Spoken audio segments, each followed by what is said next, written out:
Olá, amigos da Panorama Audiovisual. Estamos aqui com mais um Panorama Talks com meu amigo Leonardo Leitão, gerente de vendas da Ross para o Brasil. Olá, Léo, tudo bem? Fala, Vitor, tudo bem? Sempre um prazer estar aqui junto com você e os amigos da Panorama. É sempre uma honra receber vocês. Léo, a gente está passando por uma pandemia ainda. O ano de 2020 foi um ano que mostrou muitos desafios para a indústria de vídeo como um todo, para a indústria de broadcast como um todo, e também um aumento, uma demanda por produção remota, por vídeo. E a gente sabe que a Ross já estava preparada para o futuro há muitos anos atrás, e vocês conseguiram desempenhar muito bem 2020 e 2021. Eu queria que você nos contasse o que aconteceu em 2020 e esse ano, e um pouco do que está acontecendo e o que está vindo. Claro, com certeza, né? Felizmente, a gente está sofrendo ainda aí com o finalzinho, né? Esperamos, né, o finalzinho desse momento triste aí da pandemia, mas falando do lado positivo, né, como você mesmo disse, impulsionou bastante a empresa do lado da entrega de tecnologia, né? A gente já tinha alguns produtos voltados, pensados para a produção remota e a contribuição, né, de maneiras alternativas, vamos chamar dessa forma. E 2020 se mostrou um ano muito bom para a gente, né? Não só por conta das novas soluções que a gente apresentou ao mercado, mas de maneira geral também, né? A empresa teve um ano fantástico. Posso falar para vocês aqui, né, que 2020 foi o melhor ano da história da Ross, em termos de números. A gente teve um crescimento considerável, mesmo num momento de crise global, onde muitas empresas passaram por dificuldades. A nossa realidade foi um pouquinho diferente, a gente teve um crescimento recorde e estamos caminhando agora para o final de 2021. O nosso ano se encerra agora no dia 31 de outubro e, por enquanto, tudo caminha para que a gente consiga quebrar o recorde do ano passado e ter mais um ano de crescimento, né? Seria o nosso 30º ano. 2020 foi o 20º ano de crescimento consecutivo da Ross, né, no mercado, e 2021 está caminhando para ser o 30º ano com crescimento seguido, o que mostra, né, toda a estabilidade que a empresa tem, todo o lastro que a gente construiu ao longo desse período. E uma prova disso é vocês estão aumentando ainda mais a equipe focada em América Latina também. Sim, a gente estamos fechando aqui o ano de 2021, começando 2022 com uma equipe de 10 pessoas atendendo a América Latina, né? A gente tem pessoas baseadas no México, na Argentina, no Chile, aqui no Brasil. Hoje a gente já está contando com 2 pessoas de suporte, tem os gerentes regionais de venda, né? Eu aqui no Brasil, o Jason atendendo, o Jason que é gerente regional de vendas do México e do Caribe, e também o nosso diretor para a América Latina, o Jorge que atende aqui o Cone Sul e o Centro América que fala espanhol. Então, estamos com 2 arquitetos de soluções, um baseado no México, que é o Jorge Rosares, um outro baseado aqui no Brasil, o Luiz Cláudio, mais conhecido como Juca, e estamos também com uma equipe de apoio a vendas, né? Então, com o Eric, que é a nossa mais recente aquisição, vamos chamar dessa forma. Ele é uma pessoa que vai estar suportando os nossos clientes para as vendas do nosso dia a dia, né? Aquelas coisas que são mais rápidas, processos mais rápidos, um item de suporte, uma caixa que a pessoa queira comprar, né? Não é uma solução, não é um projeto. E também, né, mais 2 pessoas lá no Canadá que suportam a gente, tanto no lado administrativo como também no lado de marketing. Então, mais uma vez, né, o ano de 2021 foi um ano de crescimento aqui para a gente na América Latina, não só em termos de número, em termos de venda, mas também crescemos o nosso time, né? Lembrar que há pouco tempo atrás nós éramos 5, né? Agora a gente já está com 10 pessoas, então 100% de crescimento aí num período conturbado para o mercado de maneira geral. Isso é excelente, excelente. Você falou, na nova aquisição, vocês anunciaram também 2 aquisições importantes esse ano, né? A PrimeStream e a D3. A gente fez a aquisição, né, da PrimeStream, era uma empresa com soluções para MAN, né? A gente já finalizou esse processo inteiro. Todos os colegas que eram da PrimeStream foram absorvidos pela organização, pela Ross. Inclusive, uma dessas pessoas é o Santiago, que está responsável pela parte de suporte. Ele está baseado aqui na Argentina, nosso vizinho. E, como sempre, né, as aquisições da ROIS com aquela mesma lógica, com aquele mesmo objetivo, que é suportar tudo que está ali em volta das produções ao vivo, né? Então, faltava para a gente essa peça do MAN, né, principalmente para as emissoras que têm um fluxo de jornalismo. A gente sabe que isso, cada vez mais rápida é a chegada do material bruto da rua até a exibição disso num telejornal. Então, as soluções da Prime vieram para contribuir ainda mais com o nosso portfólio. E, ao mesmo tempo, também a gente fez a aquisição de uma outra empresa, a D3. Eles têm o core business deles era a fabricação de painéis de LED. A gente tem visto também, né, não só aqui no Brasil, mas de maneira global, um movimento bem forte dentro dos estúdios de TV, tendo cada vez mais painéis de LED fazendo parte da cenografia, em projetos gráficos interagindo com pessoas reais dentro de um cenário. Então, faltava também a gente ter essa peça aí no nosso portfólio.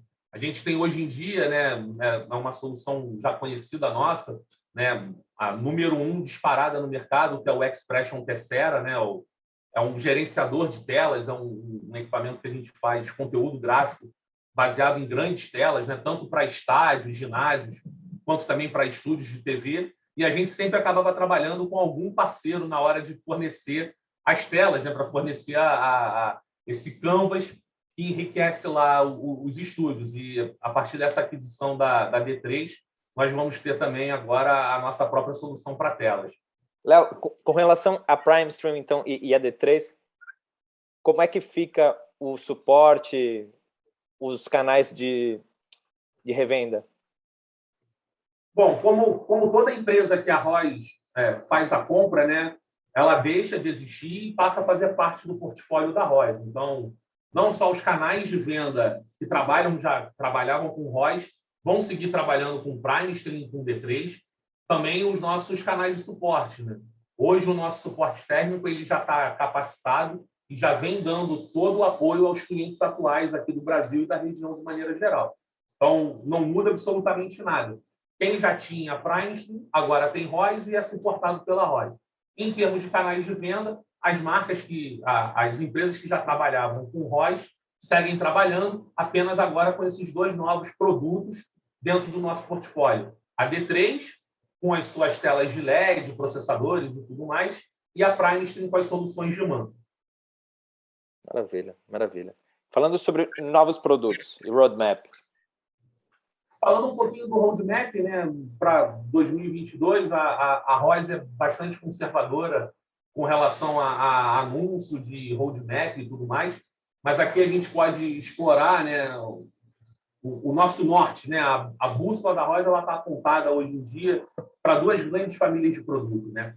A primeira família de produtos é o que a gente está chamando de soluções hiperconvergentes. O que seriam essas soluções hiperconvergentes?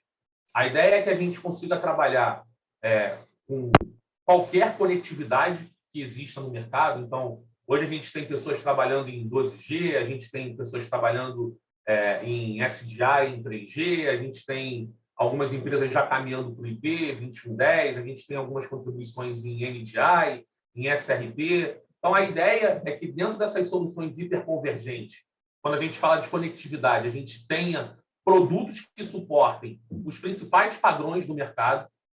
Então, a gente acredita ainda num ambiente híbrido pelos próximos anos, onde a gente vai conviver com IP e SDI durante um bom tempo ainda.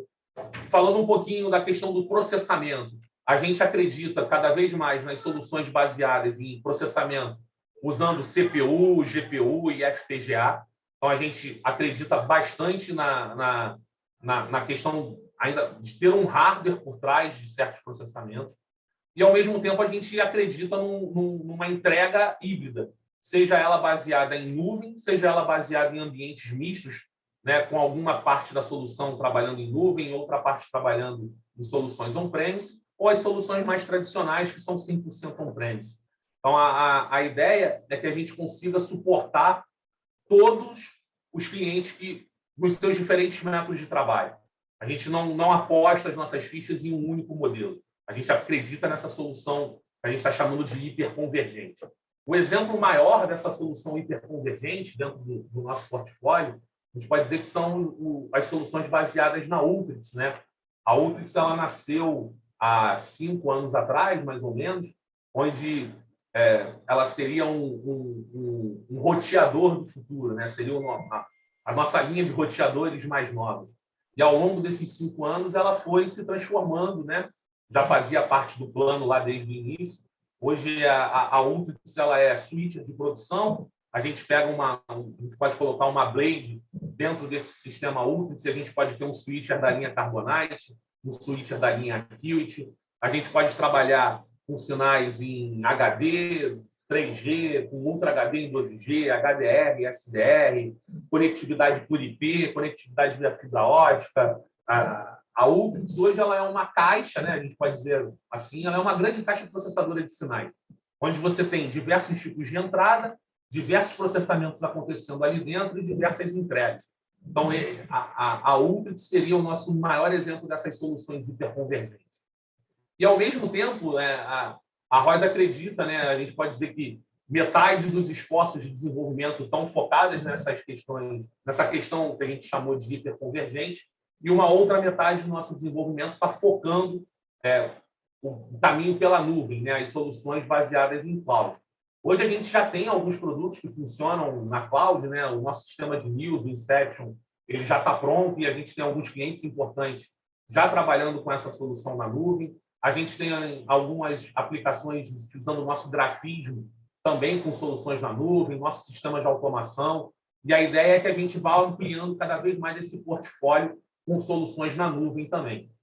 A última aquisição, né? Uma das últimas aquisições que nós fizemos, que foi a Primesty, ela já tem também todo esse lado de MAN montado e funcionando também com algumas aplicações em nuvem.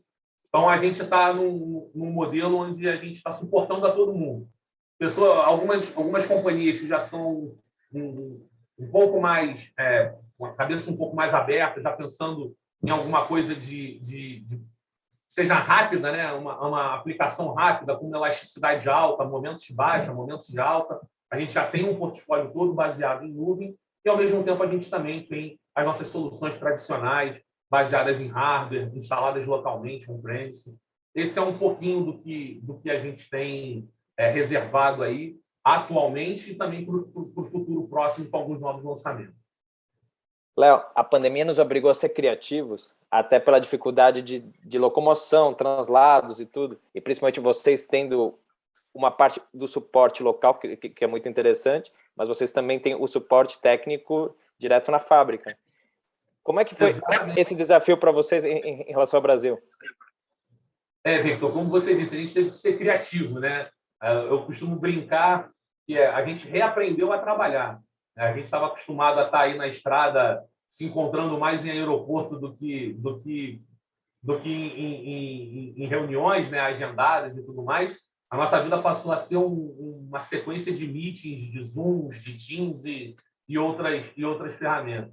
Então, como todo mundo, a gente teve que ser criativo, né? E nesses últimos 2 anos, posso compartilhar com vocês aqui, com a audiência da Panorama, 2 casos bem legais onde a criatividade na hora de fazer um deployment de 2 projetos foi bem bacana, né? A gente teve um cliente que já era usuário antigo das nossas linhas de switcher e decidiu fazer uma renovação desses switches por obsolescência, onde a gente fez toda a parte de comissionamento e treinamento com os operadores de maneira remota. Até aí, eu acho que não tem nenhum mistério, mas foi a primeira vez que eu vi um equipamento, né, um switcher de vídeo, fazer a sua estreia sendo operado de maneira remota, né? A gente tinha, com esse cliente, os diretores de imagem, eles estavam trabalhando de casa e, por conta dos nossos equipamentos já estarem todos prontos para a produção remota, a gente fez a estreia de um sistema completamente novo, remoto também. Então, foi comissionamento, treinamento e estreia de maneira remota. Isso foi uma experiência bem legal. E uma outra experiência que a gente teve também foi com um cliente que adotou o uso de robótica, né, câmeras robóticas, por conta da pandemia, a necessidade de diminuir a quantidade de pessoas operando e trabalhando dentro do set. Então, fez uma migração de câmeras operadas por câmeras robóticas, né, operadas remotamente. E, mais uma vez, a gente fez uma visita muito rápida a esse cliente no final de semana para fazer a montagem física, né, propriamente dita, dos equipamentos. E depois, em 2 dias, a gente fez treinamento com a equipe operacional e no terceiro dia esse equipamento já estava sendo colocado no ar, também de maneira remota. Um operador de câmera estava na sua casa e ia selecionando os enquadramentos e fazendo a operação de 2 câmeras de maneira remota. Então, a pandemia também nos ensinou a trabalhar de maneira mais criativa. Seria, digo, há 3 anos atrás, ninguém nunca imaginaria, né, lançar câmeras, né, um sistema de câmera robótica dentro de um estúdio operado de casa, sendo que o operador, propriamente dito, nunca tinha visto o equipamento na frente dele e, se bobear, até hoje não o conhece ainda. A gente sabe que alguns clientes ainda estão com restrições dentro do acesso ainda às instalações, tem mantido um número restrito de operadores. Então, foram 2 experiências aí bem legais que ficam, acho que mostram para a audiência aí o quão preparado, né, a Royce já estava e o quão importante foi a gente ter um time local, né, preparado para poder suportar esses clientes também de maneira remota. Pode parecer um contrassenso, né, um time local, mas fazendo um suporte remoto, que muitas vezes ainda, né, tem a questão da língua, né, o nosso time aqui local, falando e dando treinamento, dando suporte em português, também facilitou muito que esses 2 projetos fossem implementados aí. Isso ajuda muito. E é incrível você ter um produto de produção remota, com treinamento sendo remoto. Cara, quando a gente começou a discutir, né, alguns desses, principalmente o projeto da robótica, eu falei, cara, isso não vai dar certo. Não vai conseguir. Como é que a gente vai? Como é que o cara vai ter a sensibilidade do joystick e tudo mais? Mas a gente conseguiu, cara. A gente conseguiu adaptar. A primeira coisa que a gente fez, né, foi fazer uma operação um pouquinho mais engessada, né, trabalhando em cima de presets e tudo mais. Mas logo na segunda semana, depois de feito o deployment, a gente conseguiu, né, questão de time, né? Os operadores conseguiram pegar o tempo de resposta, né? Por mais que a gente tenha, né, redes aí confiáveis e de alta velocidade, tem um certo delayzinho, né, entre a pessoa, né, o operador na casa dele, eu quero que feche, eu quero que abra, eu quero fazer um tilt, uma pan, e isso realmente acontecer e ele enxergar o resultado disso em casa. Mas, pô, foi incrível. A gente conseguiu fazer esses dois projetos e parece mais negócio de marqueteiro, né? Dizendo, pô, foi a primeira vez que foi utilizado, foi de maneira remota, mas, puta, é a verdade.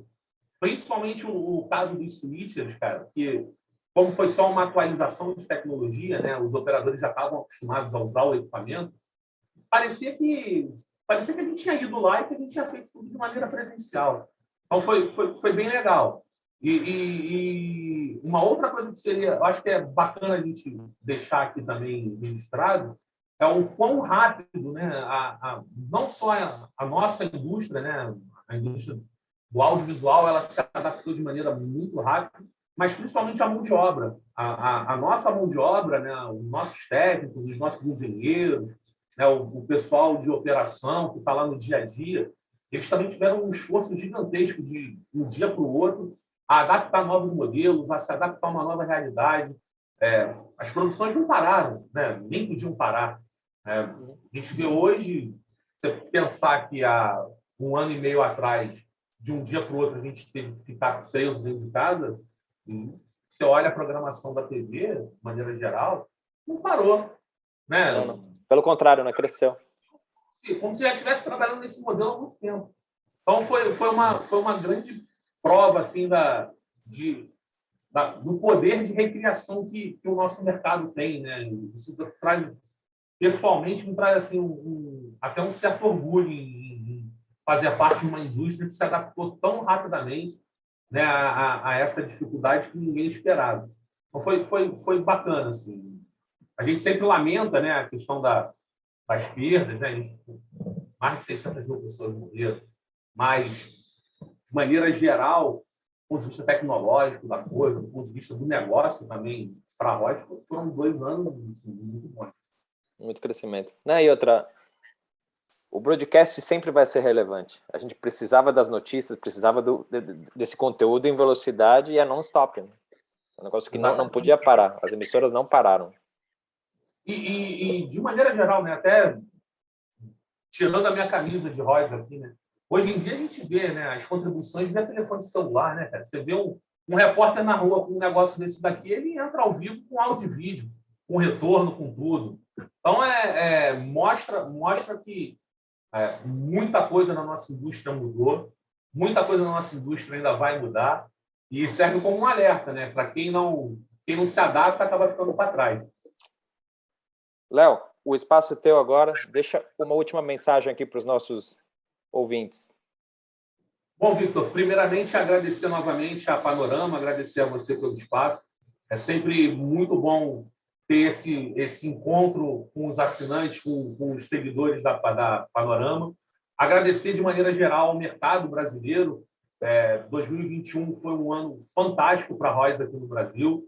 E também já deixar um convite aqui a todo mundo para continuar seguindo as redes sociais da Royce, a página da Royce, o www.roycevideo.com. Em breve a gente vai ter novas edições do Royce Live, anunciando alguns lançamentos. Então, mais uma vez, www.roycevideo.com, evento Royce Live, trazendo os mais novos lançamentos. Já em novembro agora a gente vai ter uma edição nova desse evento. Maravilha. Léo, obrigado por tudo, pela tua atenção de sempre conosco. E um grande abraço. Valeu, Vitor. Um grande abraço a todos. Mais uma vez, obrigado. Tchau.